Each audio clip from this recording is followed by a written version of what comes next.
Question 1. A nurse is assigned to a patient who has recently undergone surgery. The patient appears agitated, has difficulty breathing, and is displaying signs of confusion. The nurse suspects that the patient may be experiencing a postoperative complication. What should the nurse do next? A. Reassure the patient that the symptoms are normal after surgery. B. Immediately administer pain medication to the patient. C. Notify the physician and prepare for possible emergency interventions. D. Document the symptoms and continue monitoring the patient. Answer. C. Notify the physician and prepare for possible emergency interventions. Explanation. The nurse's primary responsibility in this scenario is to ensure patient safety by identifying and responding to potential complications. Symptoms such as agitation, difficulty breathing, and confusion following surgery could be signs of a serious postoperative complication such as a pulmonary embolism, infection, or hemorrhage. According to best practices, the nurse should notify the physician immediately to obtain further orders and prepare for possible emergency interventions. Reassuring the patient, option A, is inappropriate as it downplays the severity of the situation. Administering pain medication, option B, might mask symptoms and delay appropriate medical attention. Documenting symptoms and continuing to monitor the patient, option D, may be necessary but should not be the action when dealing with potential complications. Question 2. A patient is being treated for hypertension and is prescribed a medication to lower their blood pressure. The nurse is educating the patient about the medication. Which of the following is the most appropriate statement the nurse should make to ensure the patient understands the medication's potential side effects? A. This medication may cause drowsiness, so it's best to take it before bed. B. You may experience an increase in blood pressure initially, but this will resolve after a few days. C. If you feel lightheaded, stop the medication immediately and call your doctor. D. This medication may cause dizziness when you stand up quickly, so rise slowly from sitting position. Answer. D. This medication may cause dizziness when you stand up quickly, so rise slowly from a sitting position. Explanation. Medications prescribed for hypertension, such as beta blockers or diuretics, can cause orthostatic hypotension, a drop in blood pressure when moving from a sitting or lying position to a standing position. This can lead to dizziness or lightheadedness. The patient needs to be educated about the importance of rising slowly from sitting or lying position to prevent falls or injury. Option is incorrect because although drowsiness can be a side effect, it is not universal and it is not always recommended to take medication before bed unless specified. Option B is incorrect because a sudden rise in blood pressure is not typical of antihypertensive medications. Option C is misleading as stopping the medication without medical advice could lead to dangerous consequences for the patient's blood pressure. Question 3, scenario-based. Mr. Allen is a 45-year-old male admitted to the hospital after a motor vehicle accident. His injuries include multiple fractures in his leg and arm, along with severe pain. He is prescribed an opioid pain reliever. After administering the first dose, the nurse observes that Mr. Allen is becoming drowsy, has shallow breathing, and appears less responsive. What should the nurse do immediately? A. Continue to monitor the patient and wait for the medication to take full effect. B. Notify the physician and prepare for emergency interventions such as naloxone administration. C. Increase the dose of the opioid medication to address the pain. D. Reassure the patient that the symptoms are normal and continue with the plan of care. Answer. B. Notify the physician and prepare for emergency interventions such as naloxone administration. Explanation. Opioid medications can cause respiratory depression, especially if the dose is too high or if the patient has a sensitivity to the medication. In this scenario, the nurse observes signs of opioid overdose such as shallow breathing and drowsiness, which are indicative of respiratory depression. The nurse's primary role is to act quick, prevent harm, which includes notifying the physician immediately and preparing for emergency interventions such as naloxone, an opioid antagonist, to reverse the effects of the overdose. Option is incorrect because waiting and monitoring without intervening could lead to further respiratory depression and potentially fatal outcomes. Option C is inappropriate because increasing the opioid dose would exacerbate the problem, not resolve it. Option D is dangerous because the symptoms of opioid overdose require immediate intervention, not reassurance. Question 4. A patient with a history of chronic obstructive pulmonary disease (COPD) is admitted to the hospital with an acute exacerbation. The physician orders the patient to be started on oxygen therapy via nasal cannula, but the nurse notices the patient's oxygen saturation levels remain low despite the oxygen administration. The nurse also observes that the patient is experiencing increased difficulty in breathing and confusion. Which nurse's immediate course of action be A. Increase the oxygen flow rate and continue to monitor the patient closely. B. Notify the physician immediately and prepare for potential intubation or non-invasive ventilation support. C. Administer higher dose of bronchodilators and reassess the oxygen levels after 30 minutes. D. Encourage the patient to cough and deep breathe to improve oxygenation. Answer: B. Notify the physician immediately and prepare for potential intubation or non-invasive ventilation support. Explanation: for patients with COPD, oxygen therapy must be carefully monitored because they often have a diminished respiratory drive due to chronic hypoxemia.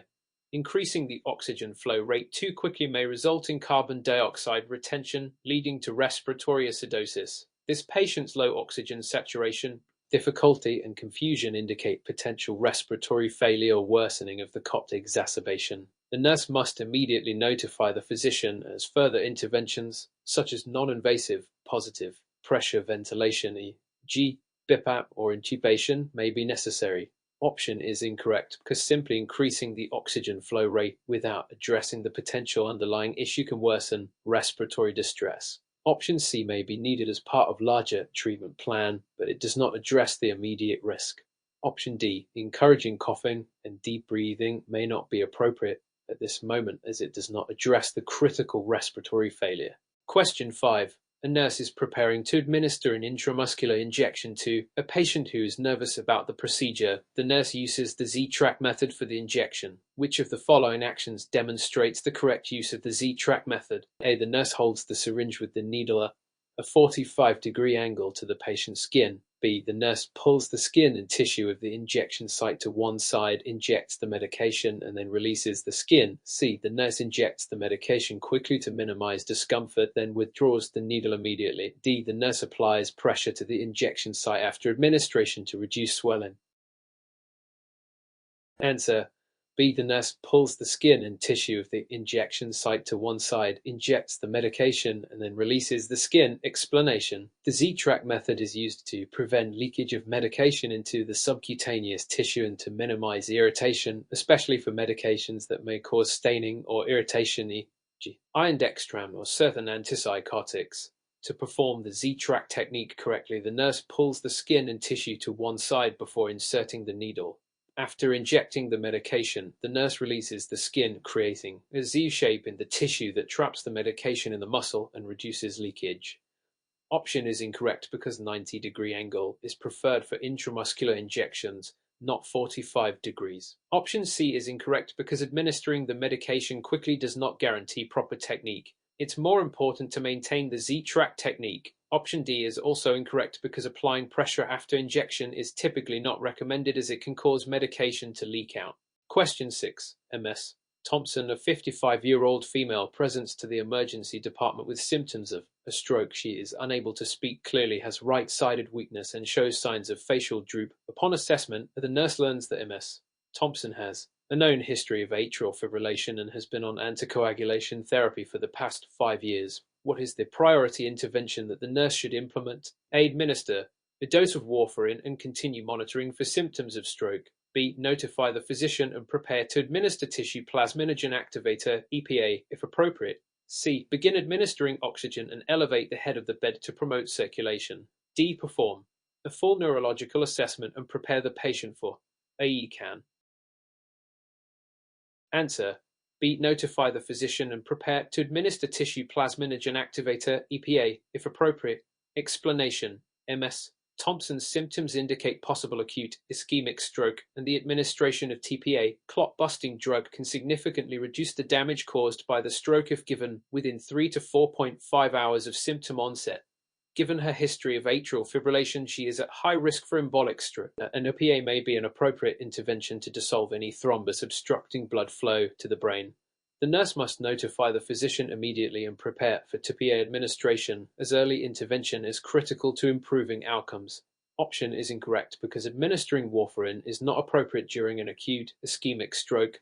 Option C does not address the need for thrombolytic therapy in an ischemic stroke. Option D is important but should follow the notification of the physician and preparation for potential EPA administration.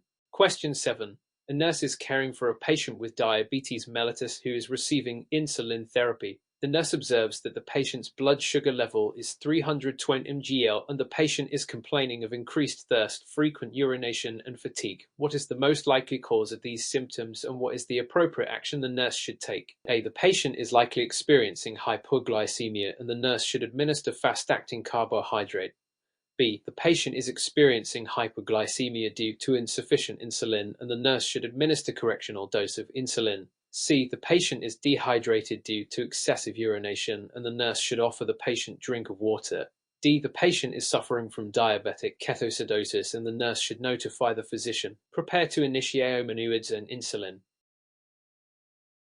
Answer. D. The patient is suffering from diabetic ketoacidosis and the nurse should notify the physician and prepare to initiate opioids and insulin. Explanation. The patient's symptoms: high blood sugar, 320 mgl, increased thirst, frequent urination, and fatigue are consistent with diabetic ketoacidosis. DKA, potentially life-threatening complication of diabetes. DKA occurs when insulin levels are insufficient, leading to hypoglycemia, dehydration, and the accumulation of ketones in the blood. The nurse should notify the physician immediately and prepare to initiate opioids to rehydrate the patient and insulin to correct the hypoglycemia.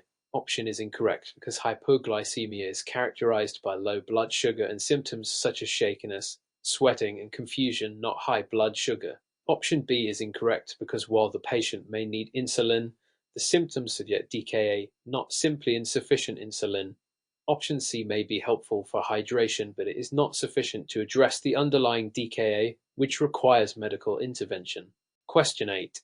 A nurse is performing a head-to-toe assessment on the newly admitted patient. When inspecting the skin, the nurse notes that the patient has a deep, irregular wound on the lower leg with exposed tissue and necrotic tissue at the base. The wound edges are not well defined and there is minimal bleeding. What stage of pressure ulcer does the nurse classify this wound as? A. Stage I, stigioma tui, tid Roman rui, tid Rome.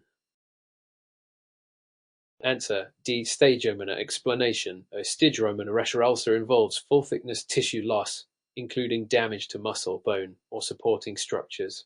This wound has exposed tissue and necrotic tissue at the base, which is characteristic of a stigioma pressure ulcer. Stage I ulcers are characterized by non-blanchable redness of intact skin, while stagioma involves partial thickness loss of skin involving the epidermis and or dermis. Stage Rome involves full-thickness skin loss with damage to the subcutaneous tissue, but without exposure of muscle or bone. The deep, irregular wound with exposed tissue and necrotic base indicates stigioma. Its classification helps guide the treatment and management plan for wound care. Question 9. A nurse is educating a newly diagnosed patient with hypertension about lifestyle changes to manage their condition. Which of the following lifestyle modifications should the nurse emphasize as the most important for controlling blood pressure? A. Engaging in regular exercise, such as walking for 30 minutes most days of the week. B. Limiting salt intake to less than 1,000 mg per day. C. Reducing alcohol consumption to no more than 1 drink per week. D. Eliminating all caffeine from the diet. Answer A. Engaging in regular exercise, such as walking for 30 minutes most days of the week. Explanation. Regular physical activity is one of the most effective lifestyle changes for managing hypertension. Engaging in moderate exercise, such as walking for 30 minutes most days of the week, helps lower blood pressure by improving heart function, reducing stress, and improving blood vessel elasticity. The American Heart Association recommends regular exercise as part of a comprehensive strategy for controlling hypertension. Option B is incorrect because while reducing salt intake is important, the recommended limit is typically around 2,300 mg per day for the general population, with lower limits for specific groups. Option C overestimates the limitation on alcohol consumption. The guideline is typically no more than 1 drink per day for women and 2 for men. Option D is incorrect because caffeine consumption does not have a significant long-term effect on blood pressure for most people. Question 10. A nurse is caring for a post-operative patient who is experiencing nausea and vomiting after surgery. The nurse notes that the patient has a history of motion sickness and was given a prophylactic dose of antiemetic medication prior to surgery. Despite this, the patient's nausea persists. What is the most appropriate next step for the nurse to take? A. Reassure the patient that nausea is common after surgery and monitor closely. B. Administer different antiemetic medication following the hospital protocol. C. Encourage the patient to take deep breaths and offer fluids. D. Withhold all food and fluids and notify the physician. Answer: B. Administer different antiemetic medication following the hospital protocol. Explanation: postoperative nausea and vomiting (PONV) is a common complication even if a prophylactic antiemetic was administered. If the patient's symptoms persist despite the initial treatment, the nurse should follow the hospital's protocol and administer different antiemetic medication to provide relief. There are various classes of antiemetics and medications can help if the first one was ineffective. Option is not appropriate because the patient's symptoms are persistent and additional interventions are needed. Option C may be helpful in some cases but does not directly address the underlying cause of the nausea. Option D is not appropriate unless the patient's condition worsens significantly, in which case the physician would need to be notified for further evaluation. Question 11. A 56-year-old male patient with a history of smoking and hypertension presents to the emergency department complaining of sudden onset severe chest pain that radiates to his back. The patient's blood pressure is 180 to 100 mmHg and his heart rate is 110 beats per minute. CT angiogram reveals aortic dissection. Which of the following is the most critical intervention in the immediate management? This patient: A. Administer intravenous nitroglycerin to reduce blood pressure and heart rate. B. Administer intravenous morphine for pain relief and to decrease sympathetic response. C. Initiate anticoagulation therapy to prevent clot formation. D. Prepare the patient for emergent surgery to repair the aorta. Answer: B. Administer intravenous morphine for pain relief and to decrease sympathetic response. Explanation: the priority intervention in managing an aortic dissection is pain control. Intravenous morphine is used to alleviate the severe pain and decrease the sympathetic response, which can further increase blood pressure and worsen the dissection. While nitroglycerin, option A, may help reduce blood pressure, morphine is preferred for pain relief and reducing the sympathetic nervous system response. Anticoagulation therapy, option C, is not indicated in this scenario as it could increase the risk of bleeding. Emergency surgery, option D, may eventually be necessary, but stabilizing the patient with morphine and blood pressure management is crucial first. Question 12. A nurse is caring for a 70-year-old patient who has just been diagnosed with acute kidney injury, due to dehydration. The patient's serum creatinine has risen significantly and they have reduced urine output of less than 30 ml per hour. The physician has ordered fluid resuscitation. Which of the following nursing interventions is the most important to prevent further complications of A. Administer prescribed intravenous fluids at the prescribed rate. B. Monitor for signs of fluid overload, including edema and shortness of breath. C. Restrict the patient's intake of potassium and sodium. D. Perform hourly urine output measurements to assess kidney function. Answer: B. Monitor for signs of fluid overload, including edema and shortness of breath. Explanation: while fluid resuscitation is necessary for the treatment of dehydration-induced AKI, the nurse must carefully monitor for signs of fluid overload, especially when the patient is receiving intravenous fluids. Overzealous fluid administration can lead to pulmonary edema and worsening kidney function. Although administering fluids, option A, is essential, it should be done cautiously. Restricting potassium and sodium, option C, may be necessary later on, but is not the first priority in fluid resuscitation. Hourly urine output monitoring, option D, is useful, but recognizing signs of fluid overload is more critical to prevent complications such as heart failure. Question 13. A nurse is caring for a post-operative patient who underwent a laparoscopic cholecystectomy. The patient is complaining of shoulder pain, which is a common occurrence after this procedure.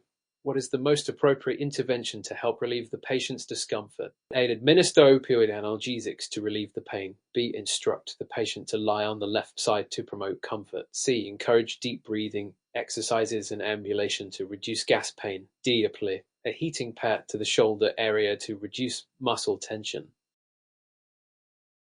Answer: C. Encourage deep breathing exercises and ambulation to reduce gas pain. Explanation: shoulder pain after laparoscopic cholecystectomy is typically caused by residual carbon dioxide gas used during the procedure. The gas can irritate the diaphragm, leading to referred pain in the shoulder area. Encouraging deep breathing and early ambulation. Option C helps to expel the gas and alleviate discomfort. Administering opioid analgesic. Option A may be necessary for severe pain, but does not address the underlying cause of the shoulder pain lying on the left side. Option B is not a recommended intervention for shoulder pain in this context. A heating pad, option D, may not be as effective in relieving gas-induced shoulder pain. Question 14. A 45-year-old female patient presents with a suspected stroke. She is unable to speak and has right-sided weakness. Aiken shows no signs of hemorrhage, and the physician orders the administration of alteplase TPA. The patient has a history of hypertension but is not on anticoagulant therapy. Which of the following is the most important consideration before administering TPA?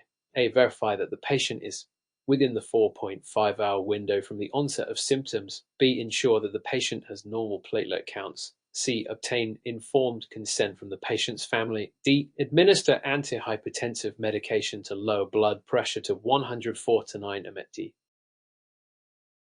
Answer A. Verify that the patient is within the 4.5-hour window from the onset of symptoms. Explanation. Alteplase EPA is a thrombolytic agent used in the treatment of acute ischemic stroke, but it must be administered within a 3 to 4.5-hour window from the onset of symptoms to be effective and safe. Administering TPA outside this window significantly increases the risk of bleeding, while normal platelet. Option B are important for overall safety. The critical factor is the time window. Obtaining informed consent, option C, is an important part of the process but not the most important consideration. Blood pressure management, option D, is essential but should be done cautiously and may not be required for all patients prior to TPA administration. Question 15. A 64-year-old female patient with a history of heart failure presents to the emergency department with shortness of breath, cough and orthopnea. The patient's chest X-ray shows pulmonary edema. Which of the following is the most important intervention to improve oxygenation in this patient? A. Administer diuretics to reduce fluid overload. B. Place the patient in high Fowler's position to facilitate lung expansion. C. Provide supplemental oxygen to improve oxygen saturation. D. Initiate continuous positive airway pressure (CPAP) to relieve respiratory distress. Answer B. Place the patient in a high Fowler's position to facilitate lung expansion. Explanation. Placing the patient in a high Fowler's position, option B, helps improve oxygenation by maximizing lung expansion and reducing the work of breathing. In patients with pulmonary edema, this position can facilitate easier breathing. Administering diuretics, option A, is important for treating fluid overload but does not immediately improve oxygenation. Providing supplemental oxygen, option C, may be necessary but should be done in conjunction with positioning the patient appropriately. CPAP, option D, may be used in some cases but is not always the first line in all patients with pulmonary edema. Question 16. A 28-year-old female patient is admitted for the management of preeclampsia. Her blood pressure is elevated at 160/100 mmHg and she is experiencing proteinuria. The physician prescribes magnesium sulfate to prevent seizures. What is the primary nursing assessment that the nurse should focus on while administering this medication? A. Monitor the patient's respiratory rate and deep tendon reflexes. B. Monitor the patient's blood glucose levels for signs of hypoglycemia. C. Assess the patient's urine output every hour. D. Obtain frequent blood pressure readings to monitor for hypertension. Answer A. Monitor the patient's respiratory rate and deep tendon reflexes. Explanation. Magnesium sulfate is commonly used in the management of preeclampsia to prevent seizures, but it can cause respiratory depression and loss of deep tendon reflexes as side effect. Therefore, the nurse should monitor the respiratory rate and deep tendon reflexes to assess for signs of magnesium toxicity, while blood glucose levels, option B, and urine output, option C, are very important for overall management. They are not as critical in monitoring for magnesium toxicity. Monitoring blood pressure, option D, is important but not the primary focus during magnesium sulfate administration. Question 17. A nurse is caring for a 56-year-old male patient who has been diagnosed with chronic obstructive pulmonary disease (COPD). The patient is experiencing increased shortness of breath and wheezing. The physician orders a nebulized bronchodilator. Which of the following is the most important nursing intervention before administering the nebulized treatment? A. Assess the patient's baseline respiratory rate and oxygen saturation. B. Check the patient's blood pressure and pulse rate for stability. C. Instruct the patient to cough and deep breathe before the treatment. D. Monitor the patient's urine output for signs of fluid retention. Answer A. Assess the patient's baseline respiratory rate and oxygen saturation. Explanation. Before administering nebulized bronchodilator, the nurse should assess the patient's baseline respiratory rate and oxygen saturation to evaluate the effectiveness of the treatment. This allows the nurse to compare the pre- and post-treatment respiratory status while monitoring blood pressure and pulse. Option B, and instructing the patient to cough and deep breathe. C, are helpful in some contexts. They are not as critical as assessing respiratory function prior to treatment. Monitoring urine output. Option D is not directly related to bronchodilator administration in this case. Question 18. A 68-year-old patient with a history of congestive heart failure presents with severe shortness of breath, bilateral crackles in the lungs, and peripheral edema. The physician orders intravenous furosemide. Which of the following actions should the nurse prioritize when administering furosemide to this patient? A. Monitor for signs of hypokalemia and electrolyte imbalances. B. Ensure the patient is placed in a supine position during administration. C. Administer the drug slowly over a period of 5 minutes. D. Check the patient's blood pressure for signs of hypotension. Answer A. Monitor for signs of hypokalemia and electrolyte imbalances. Explanation. Furosemide is a potent diuretic that can lead to significant electrolyte imbalances, including hypokalemia. The nurse should prioritize monitoring for these changes as they can be life-threatening, while placing the patient in a supine position. Option B may be necessary in some cases. It is not critical when administering furosemide. Administering drugs slowly. Option C is not generally required unless the patient is at risk for hypotension. Monitoring blood pressure. Option D is important, but the primary focus should be on electrolyte imbalances, especially potassium levels. Question 19. A 54-year-old male patient with a history of alcohol abuse is admitted with cirrhosis. His laboratory results reveal elevated bilirubin levels and decreased albumin levels. The physician suspects ascites. Which of the following nursing interventions is most appropriate for managing ascites in this patient? A. Administer intravenous fluids to restore fluid balance. B. Encourage the patient to limit sodium intake. C. Prepare the patient for a liver transplant evaluation. D. Monitor for signs of hypoglycemia and provide glucose supplements.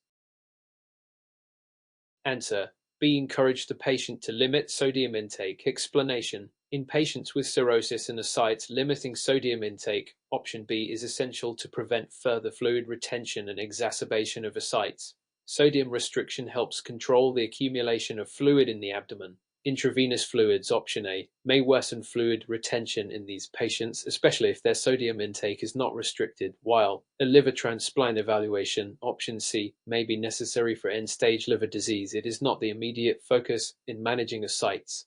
Monitoring blood glucose, option D, is important for patients with liver disease, but not directly related to ascites management.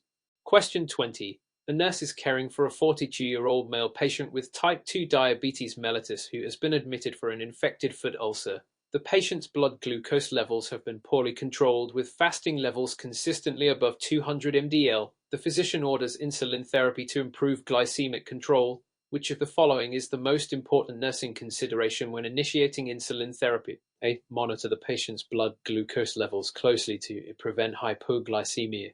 B. Educate the patient on the importance of regular exercise to improve insulin sensitivity. C. Assess the patient's dietary habits and ensure they follow low-carb diet. D. Check the patient's renal function to ensure they are not at risk for diabetic nephropathy.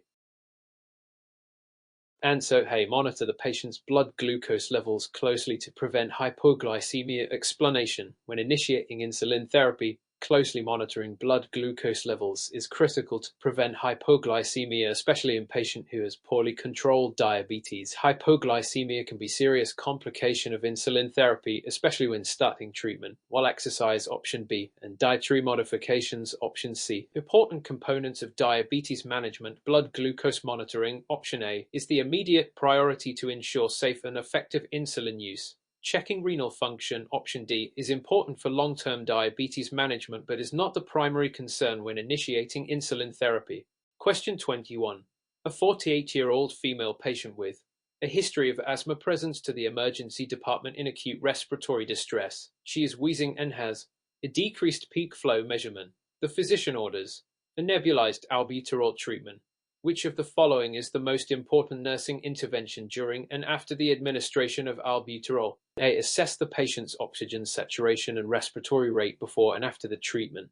B. Administer an inhaled corticosteroid to reduce inflammation in the airways. C. Provide the patient with bronchodilator, metered-dose inhaler MDI for home use. D. Monitor the patient for potential side effects such as tachycardia and tremors. Answer A. Assess the patient's oxygen saturation and respiratory rate before and after the treatment. Explanation. The most important nursing intervention during and after the administration of albuterol is to assess the patient's oxygen saturation and respiratory rate. This will help evaluate the effectiveness of the nebulized bronchodilator in improving the patient's respiratory status. While corticosteroids, option B, may be indicated long-term asthma management, they are not the immediate treatment in this acute situation. Providing an inhaler for home use, option C, is helpful for chronic management but not immediately relevant in the emergency setting.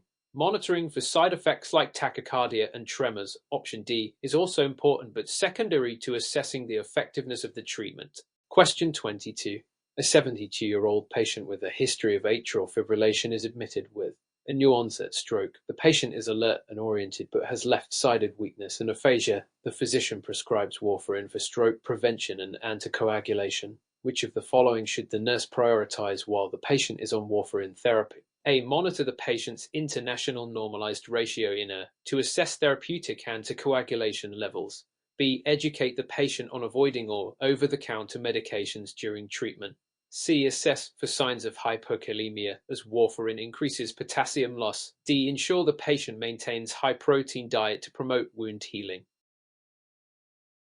Answer A. Monitor the patient's international normalized ratio INR to assess therapeutic anticoagulation levels. Explanation. When patient is on warfarin therapy, it is essential to monitor the international normalized ratio INR to ensure the anticoagulant is within the therapeutic range. This helps prevent both bleeding and clotting complications. Educating the patient on over-the-counter medication use, option B, is important, but monitoring the INR is the priority. Warfarin does not directly cause hypokalemia, option C, and while nutrition is important, the primary concern with warfarin is ensuring proper anticoagulation levels, option D. Question 23. A 60-year-old male patient with chronic liver disease is admitted with confusion, tremors, and disorientation. The physician suspects hepatic encephalopathy. Which of the following interventions is most important to manage the patient's condition? A. Administer lactulose to reduce ammonia levels in the bloodstream. B. Provide the patient with high-protein meals to increase caloric intake. C. Start the patient on intravenous fluids to improve hydration status. D. Administer diuretics to reduce ascites and decrease fluid retention. Answer A. Administer lactulose to reduce ammonia levels in the bloodstream. Explanation. Hepatic encephalopathy is caused by an accumulation of ammonia in the bloodstream due to liver dysfunction. Lactulose, option A, helps to lower ammonia levels by promoting its excretion in the stool, while providing intravenous fluids, option C, may be necessary for hydration. It is not the most important intervention for hepatic encephalopathy. Meals, option B, may worsen the condition as protein metabolism produces ammonia. Diuretics, option D, are used for managing ascites but do not address the root cause of hepatic encephalopathy. Question 24.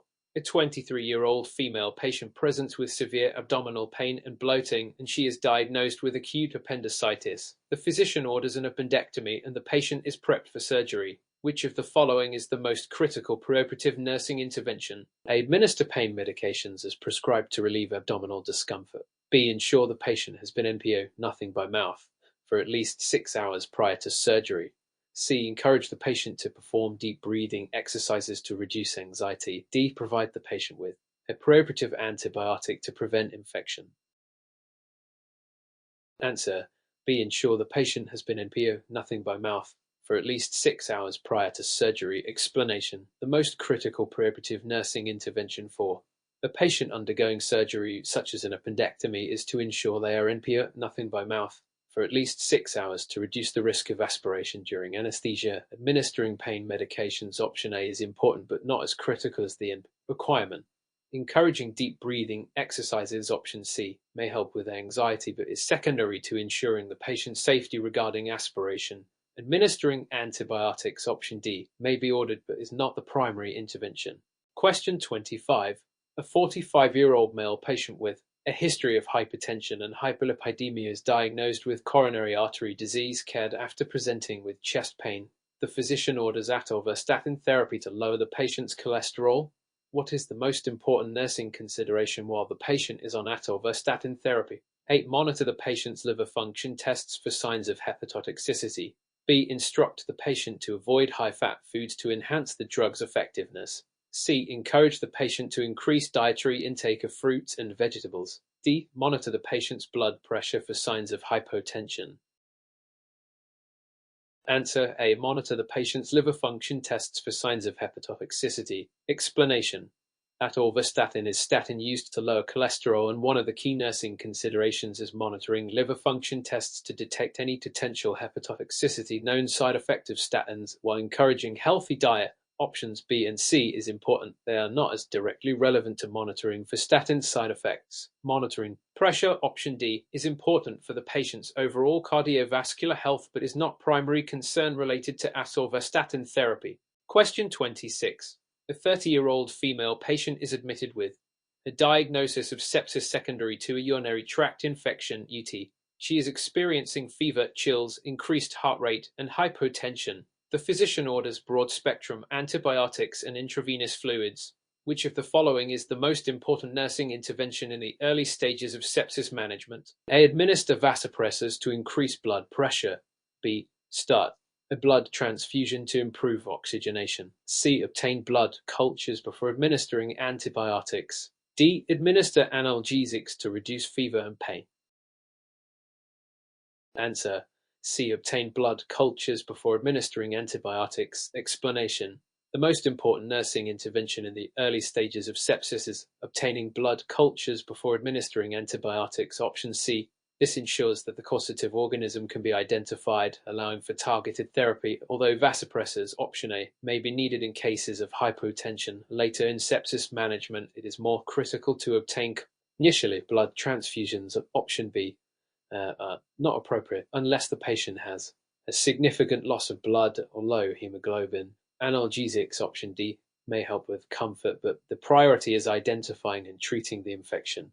Question 27. A 68-year-old male patient with chronic obstructive pulmonary disease (COPD) is admitted with an acute exacerbation. He is using accessory muscles to breathe and his oxygen saturation is 88%. The physician orders supplemental oxygen via nasal cannula, but the nurse notices the patient is becoming more confused and agitated after receiving oxygen therapy. What is the most appropriate nursing action? A. Increase the oxygen flow rate to improve oxygen saturation. B. Continue monitoring the patient and document changes in mental status. C. Assess the patient for signs of carbon dioxide retention and notify the physician. D. Administer a sedative to calm the patient and reduce agitation. Correct answer.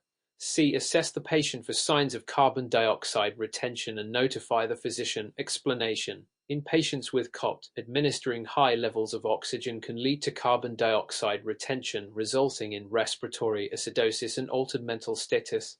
The nurse should assess the patient for signs of carbon dioxide retention, e.g., confusion, agitation, drowsiness, and notify the physician. Increasing the oxygen flow, option A, may worsen the patient's condition. While monitoring, option B, is important, it is not sufficient without assessing for complications like carbon dioxide retention.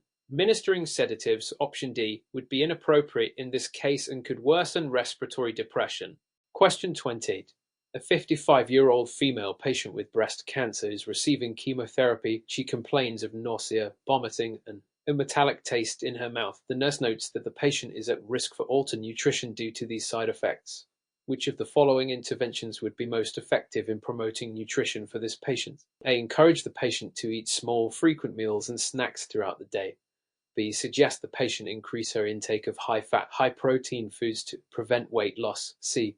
Advise the patient to consume large meals twice a day to increase caloric intake. D. Recommend that the patient avoid eating any food that has a strong odor or flavor.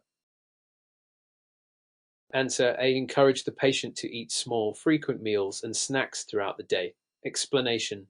Encouraging small, frequent meals, option A, is effective for promoting nutrition in patients experiencing nausea and vomiting, as this approach helps to reduce the workload on the digestive system and prevents overwhelming the patient with large meals.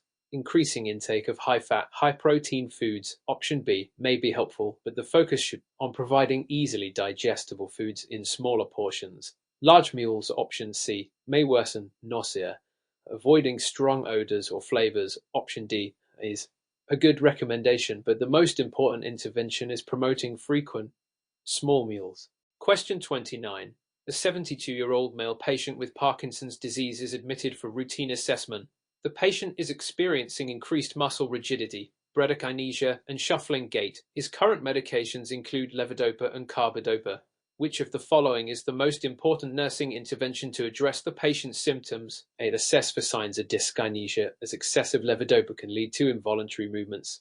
B. Administer additional doses of levodopa to improve mobility and reduce rigidity. C. Teach the patient exercises that can help improve flexibility and muscle tone. D. Reduce the patient's levodopa dosage to prevent adverse effects such as hallucinations. Answer A. Assess for signs of dyskinesia, as excessive levodopa can lead to involuntary movements. Explanation. In patients with Parkinson's disease on levodopa therapy, one of the most important considerations is assessing for dyskinesia, which is a side effect of excessive levodopa. Dyskinesia refers to involuntary movements that can be caused by long-term use of levodopa. Administering additional doses of levodopa, option B, may dyskinesia if the dosage is too high. Teaching exercises, option C, is important for overall mobility, but monitoring for adverse medication effects is the priority. Reducing the levodopa dosage, option D, may help prevent hallucinations, but could worsen rigidity and bradykinesia if the dose is too low. Question 30. A 40-year-old female patient with a history of hypertension is admitted with complaints of chest pain and shortness of breath. An electrocardiogram reveals segment elevation Roman Tumanov. The physician diagnoses the patient with an acute inferior myocardial infarction (MI). Which of the following interventions is the priority in the initial management of this patient? A. Administer aspirin to reduce platelet aggregation and prevent further clot formation. B. Prepare the patient for coronary artery bypass grafting (CAG). C. Provide intravenous morphine to relieve pain and reduce anxiety. D. Administer thrombolytic therapy to dissolve the blood clot causing the MI. Answer A. Administer aspirin to reduce platelet aggregation and prevent further clot formation. Explanation. The priority intervention in the initial management of an acute myocardial infarction (MI) is administering aspirin, option A, to reduce platelet aggregation and prevent further clot formation. This is a critical step in the early treatment of MI to minimize myocardial damage, while morphine, option C, is also indicated for pain relief. Aspirin is the first-line treatment for its antiplatelet effects. Preparing the patient for coronary artery bypass grafting (CAG), option B, may be necessary later, but it is not the initial intervention. Thrombolytic therapy, option D, may be considered if percutaneous coronary intervention (ECA) is not available, but aspirin is still the priority.